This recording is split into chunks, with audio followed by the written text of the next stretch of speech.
Think about this for a second. A young woman, just starting out, really successful, happy, returns from this amazing vacation.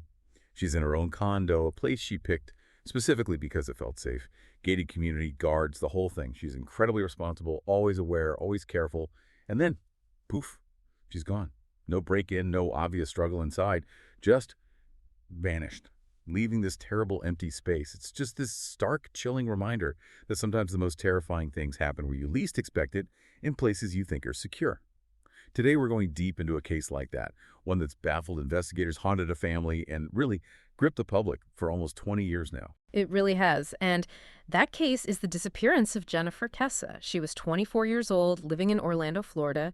She vanished on January 24th, 2006, and honestly, it remains one of Florida's most haunting and frustrating unsolved mysteries. So our goal here today is to really unpack the whole story, from the day she disappeared, what we know about her last movements, the really strange circumstances, the investigation, the problems with it, and importantly, the new developments. There's actually some real hope now, things that have happened recently that might finally lead to answers. It's a case that really makes you question what safe even means. Absolutely. So before we get into the actual events of that day, January 24th, let's get a better picture of Jennifer herself. Who was she? What made her disappearance so immediately alarming? Right. Jennifer Kesse was, well, by all accounts, just a really bright spark. Everyone, friends, family, described her the same way. Fun-loving, ambitious, very career-focused, but also extremely responsible. She wasn't someone who'd just take off or act erratically, very grounded. She'd graduated from the University of Central Florida back in 2003 with a finance degree. Smart, driven. And she landed a good job pretty quickly. When she disappeared at just 24, she was already a finance manager at Central Florida Investments timeshare company. And get this, she'd had 2 promotions in less than a year. 2? Made her the youngest manager in the whole company. Wow. Youngest manager at 24. That's impressive. It really is. She was definitely on the fast track, building this great life for herself. And that context, her being so responsible, so successful, that makes the family's immediate panic make so much sense, right? Especially considering where she lived and how careful she was. Exactly. Her personality and her habits are key here. It's why the alarm bells went off so fast. She bought her condo at Mosaic at Millennia. She chose it specifically because it was upscale, it was gated, had a guard, security was important to her. Her best friend even said Jennifer was, and I quote, extremely safety conscious, always aware of her surroundings, even carried pepper spray. Pepper spray. Yeah. Wow. She was really cautious. Very. She'd call family or friends just walking through a dark parking lot, just so someone knew where she was, had her on the line. So for her to just vanish from a place like that with no sign of forced entry, it was immediately terrifying for her family. It just wasn't her. Not even close. Okay, so bearing that in mind, let's trace her steps leading up to that Tuesday morning. It starts, ironically, with her coming back from a happy trip. Yeah, the timing is just awful. It starts Friday, January 20th, 2006. Jennifer gets back from a vacation in St. Croix. She went with her boyfriend, Rob Allen, and some friends. She spends that weekend, Saturday and Sunday, down at Rob's place in Fort Lauderdale. Then on Sunday, January 22nd, her flight back to Orlando gets delayed, so she ends up staying an extra night at Rob's. And before she left Monday morning, Rob filled up her gas tank. Just small things, so she wouldn't have to stop for gas on her way to work the next day. Just a normal, considerate thing couples do. Exactly. Shows the routine, the planning. Also, during that weekend, her brother, Logan, had stayed at her condo with some friends, and one of his friends accidentally left a work cell phone behind. Seems minor, but it becomes relevant. Okay, so she drives back from Fort Lauderdale Monday morning. What happened that day? The calls, the plans? Right. Monday, January 23rd. She drives straight from Fort Lauderdale to her job in Orlando, skips going home first, just goes right to work early. She talks to her family on the drive up. Her mom, Joyce, said Jennifer sounded like she was on a cloud after the vacation. Really happy. Later that day, her brother Logan asks her about that phone his friend left, asks if she can FedEx it back. Jennifer, being Jennifer, says sure, she'll do it Tuesday morning, first thing. So that confirms her plan for the next day. Work, mail the phone. So everything seems completely normal. Totally normal. Around 10:00 p.m. that Monday night, she has her last known phone call. It's with her boyfriend, Rob. She tells him she's tired, going to sleep. Just a standard end-of-day call. But there was something else that night, wasn't there? Something odd. Yes. And this is where it gets a little unsettling. During her phone calls that night, it's not clear exactly which one there was a knock at her door, a knock she wasn't expecting. She didn't answer it, didn't know who it was. Any idea who it could have been? No idea. Completely unknown. Could have been anything, a neighbor, wrong door, or something else. But it's this little detail, this unexplained moment in her last known hours that just adds this layer of unease. Okay, so that was Monday night. Then Tuesday morning, January 24th, arrives. And the calls that should have happened didn't. Exactly. Rob Allen, her boyfriend, expected his usual morning text or call from Jennifer. It never came. Silence. He tries calling her cell phone, straight to voicemail. Immediately worrying, because she was always reachable. Then, between 8:00 a.m., Jennifer doesn't show up for work. For her. Unheard of. A massive red flag. Her boss tries calling her again and again, no answer. By 11:00 a.m., they're seriously concerned. They contact her parents, Drew and Joyce Kesse. And the parents knew right away this was wrong. Instantly. They didn't hesitate. They got in the car and made the 2-hour drive straight to Orlando to her condo, just filled with dread, you can imagine. And what they found when they got there, or rather, what they didn't find, was deeply disturbing. Right. So they get into the condo. What do they see? Because the scene itself paints a very specific, very scary picture. It does. When they entered her condo that Tuesday, it looked normal on the surface, but chillingly normal. No signs of forced entry at all. The deadbolt was locked. She'd locked it when she left. No struggle inside. Nothing overturned. Nothing broken. Just tidy, like she'd left it. But there were signs she'd got ready for work that morning. A wet towel in the bathroom like she'd showered. Makeup out on the counter. Clothes laid out. Her contact lens case was empty. And a new pair of shoes she was apparently excited to wear, they were gone from by the door. So it looks like she was completely ready to walk out the door for work. Exactly. But the critical part is what wasn't there. Her phone, her purse, her keys, her work briefcase, her materials, all gone. And that absence is huge. It strongly suggests she finished her routine, got ready, locked her door, and left for work as usual. Which means whatever happened likely happened after she locked her door. Outside. Probably in or near the parking lot. Outside her supposedly secure condo. Precisely. And the fact Rob's calls went straight to voicemail early that morning, right when she should have been getting ready or leaving, that suggests it happened fast, probably before 9 a.m. It wasn't like she decided to skip work later. Something stopped her right as she was leaving. A very, very tight window. It's like she stepped outside and just vanished into thin air. That's terrifying. So the hours turn into days. The search is on. And then 2 days later, a piece of the puzzle surfaces. Her car. Right. Thursday, January 26, 2 days after she disappeared, a local news station airs photos of her car, a black 2004 Chevy Malibu.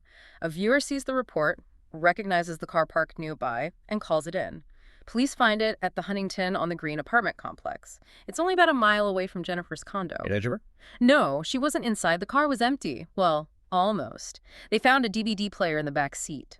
Which seemed odd. If it was just a car theft for profit, why leave something valuable like that? Suggests maybe robbery wasn't the main motive. What about forensics? Did they find anything useful in the car? They tried. DNA testing was done, but this was 2006. The tech wasn't what it is now. The results were inconclusive, no clear profiles. But there was something else. On the hood of the car, photos showed. Well, her dad described them as hand marks or like finger scribbling down. His interpretation was chilling, like someone was thrown down on the top of the hood and maybe dragged off. It's just violence, a struggle right there on her car. A struggle on the hood. Okay. That leads us to probably the most infamous piece of evidence in this whole case, that surveillance video. Yes, the video. It's simultaneously the most crucial piece of evidence and the most maddeningly frustrating. It's from the Huntington on the Green complex where they found the car. It captured someone parking Jennifer's Malibu around noon on Tuesday, January 24th, the day she vanished. This person pulls in, sits in the car for about 30 seconds, and then gets out and just walks away. Never looks back. Very casual. Casual. After potentially abducting someone and dumping their car. Right. Chillingly casual. But here's the unbelievable part. The camera system there took a still photo every 3 seconds, not continuous video.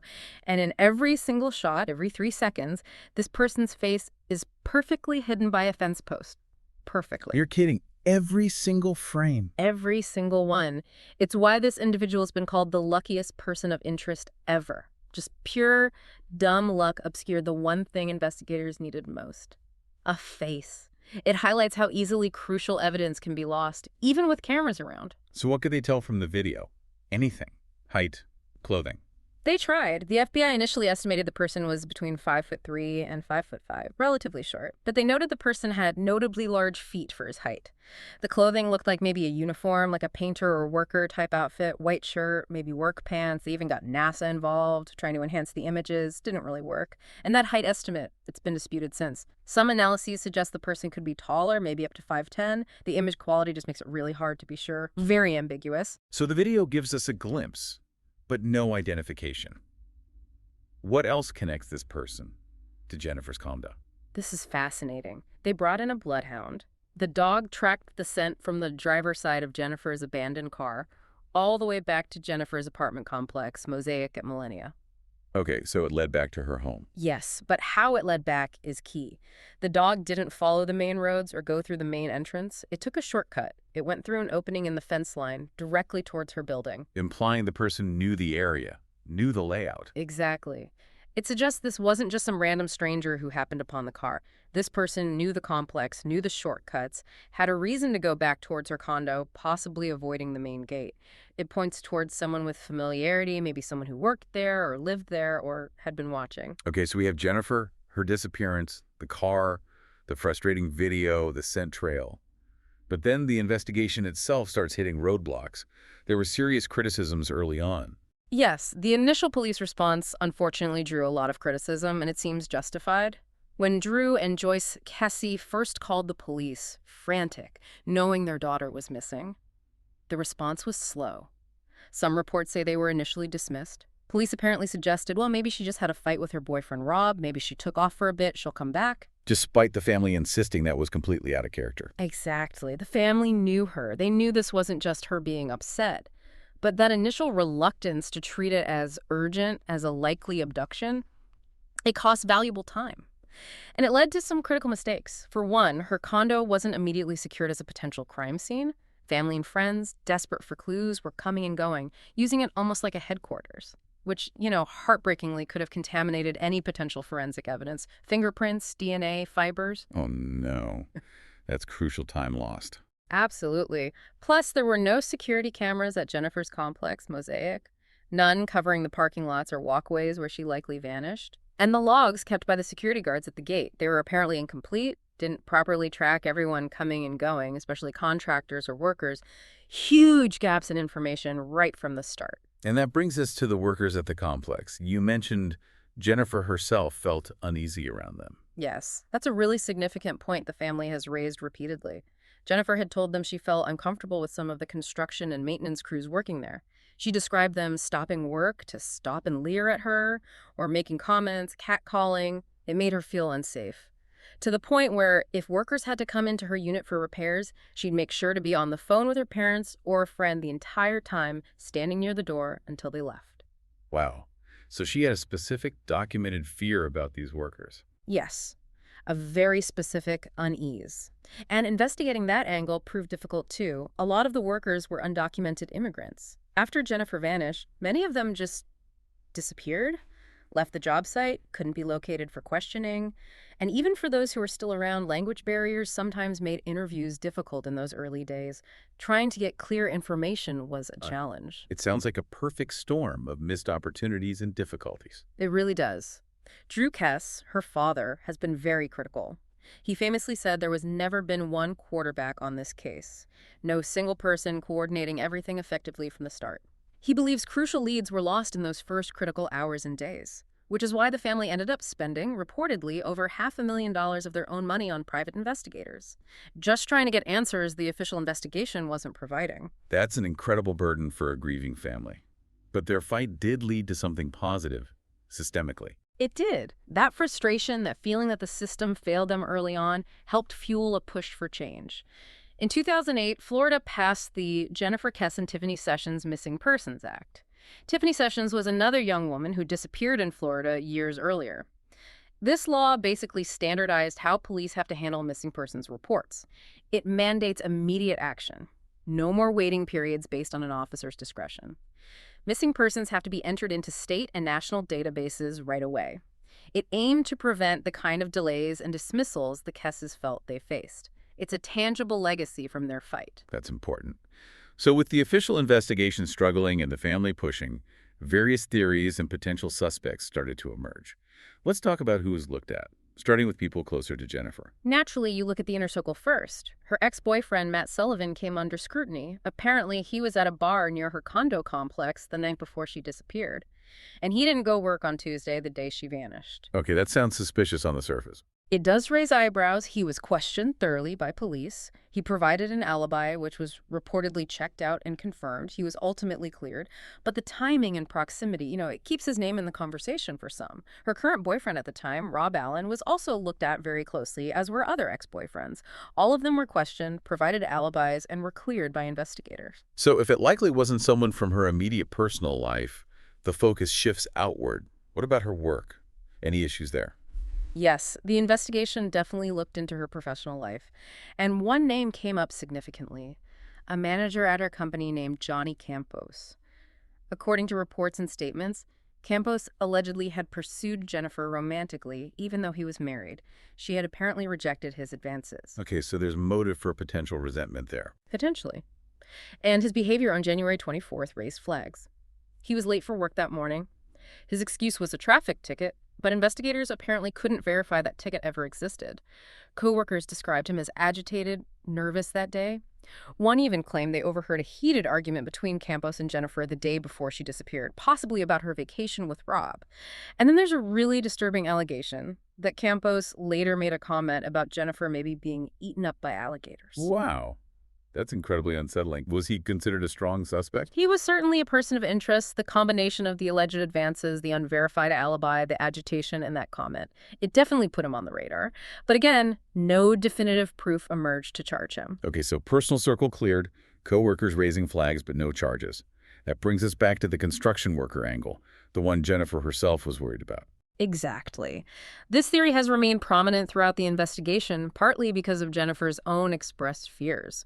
Remember, she and other women in the complex felt uncomfortable, reported leering, catcalling. One woman even reported a peeping Tom incident. It suggests a potentially predatory environment existed alongside the construction. And then there's the specific worker known as Chino. His real name was Virgilio Ramos. The one who worked in her condo. Yes, he was a maintenance worker. He had done repairs inside her unit just about a week before she disappeared. So he knew her apartment layout. A former housekeeper later claimed she recognized him from the blurry surveillance photo of the person parking Jennifer's car. Said she recognized his walk, clothes, hairstyle. There was also an anonymous tip early on linking him to the case. And his background. Later, he was actually imprisoned for statutory rape, a serious offense, and he vanished from the condo complex about 9 months after Jennifer went missing.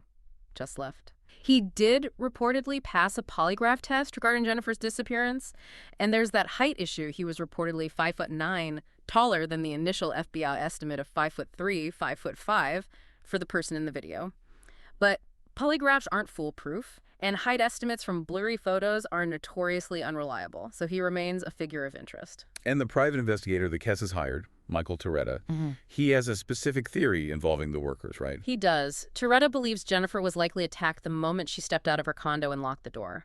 He theorizes she was immediately dragged into a vacant apartment directly across the hall from hers. Why?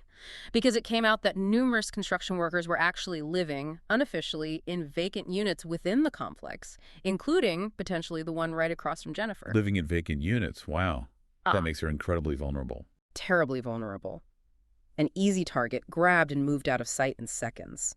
The big problem for investigators, and for Toretta, is that there was no official record, no list, of exactly who was staying in those units.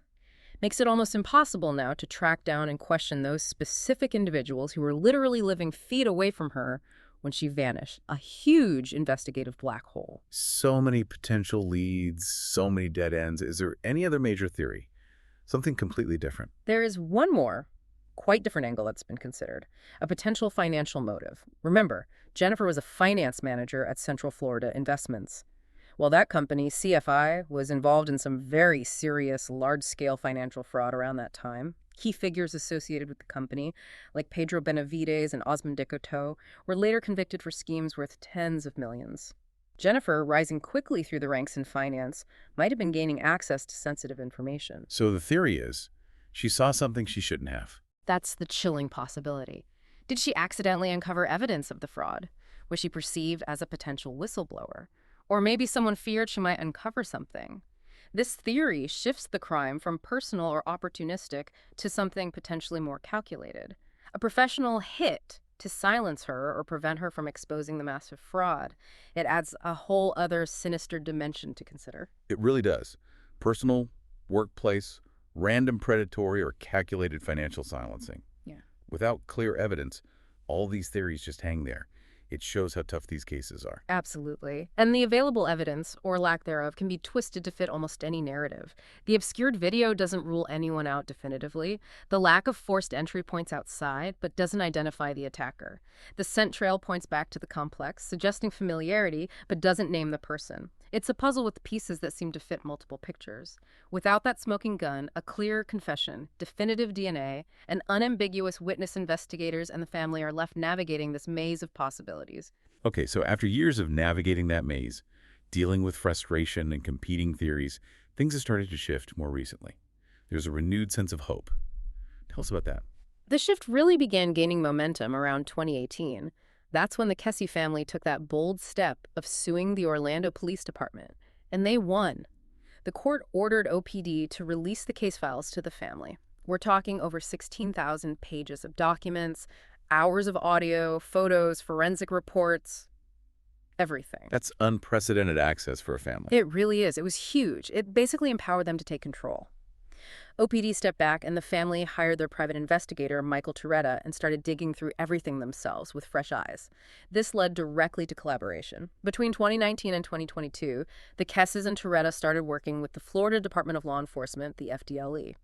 Their big push was for retesting of physical evidence, especially from Jennifer's car, using modern forensic techniques, things like touch DNA, which can get a profile from just a few skin cells, advanced fingerprint analysis, stuff that just wasn't possible or as refined back in '06. Hoping new technology could find what old tech missed. Exactly. And that persistence started paying off. In December 2022, the FDLE formally took over the entire investigation, assigned it to their cold case unit. Dedicated resources, fresh perspective. And then the huge news came just this year, actually on what would have been Jennifer's 44th birthday, May 20th, 2025. The FDLE announced the case is no longer considered cold. No longer cold. That's massive. What does that mean? It means they have active, viable leads they are pursuing. They stated they've done over 50 new interviews, re-reviewed tens of thousands of documents, and critically, they found evidence that was collected back in 2006 but was never actually tested, or only partially tested, so there's potential new forensic material. They've also announced they've narrowed down their focus to several persons of interest. They haven't named names, of course, to protect the investigation, but shrinking the pool like that suggests real progress. And the new technology. Is it helping? They're definitely using it. Retesting hairs, latent prints from the car. They've even used AI, artificial intelligence, to try and enhance surveillance footage, including that frustrating fence post video, trying for facial recognition or even gait analysis, analyzing the unique way the person walks. So far, the AI hasn't yielded a definitive ID from that specific video, it seems. But the fact they're throwing every modern tool at this shows a major commitment. It's a huge sign of hope. It really is. But even with this new momentum, there's still some lingering mysteries, right? Those odd details that haven't been explained. Oh, absolutely. A couple of things still nag at investigators and the family. One is that rolled up carpet. Remember, a witness saw a truck dump a big 6 to 8 foot rolled carpet into Lake Fisher nearby, about 10 months after Jennifer disappeared. And workers were laying carpet across the hall from Jennifer's condo the day she vanished. The timing is suggestive. Did they ever find it? No. Dive teams searched in 2019. More advanced sonar searches were done in 2024. Nothing. It remains this tantalizing but frustrating loose end. Was it related, or just a weird coincidence? And then there's that small detail from inside her condo. A Banana Republic sweater, size large, found in her laundry. They couldn't figure out who it belonged to. Was it hers? A visitor's? Just another small unanswered question in a case full of them. So many pieces still waiting to fall into place. It really underscores the impact of a case like this, doesn't it? Nearly 20 years on, the search continues, and it highlights why these ongoing efforts are so vital. You never know which piece of information, maybe something someone dismissed years ago, could be the key, and the Kesse family's dedication. It's just extraordinary. Their refusal to give up, their constant fight for answers, it's kept Jennifer's story alive, and frankly, it's a huge reason why there's renewed hope today. They refuse to let her be forgotten. Absolutely. Jennifer Kesse's case is just this stark reminder of how fragile life is, how quickly everything can change, and the profound, lasting pain that unsolved disappearances inflict on families. It really makes you think, doesn't it? What if someone out there holds that just one piece of information, that small detail they've held on to, maybe thinking it wasn't important? It could change everything. That possibility is what keeps the search going. We really hope this exploration of Jennifer Kesse's disappearance has given you a deeper insight into this incredibly complex and heartbreaking case. If you found this discussion valuable, please consider subscribing to our channel, Whispers of Crime, here on YouTube. Give us a like, leave a comment with your thoughts, and definitely hit that notification bell so you don't miss our next deep dive into these important stories.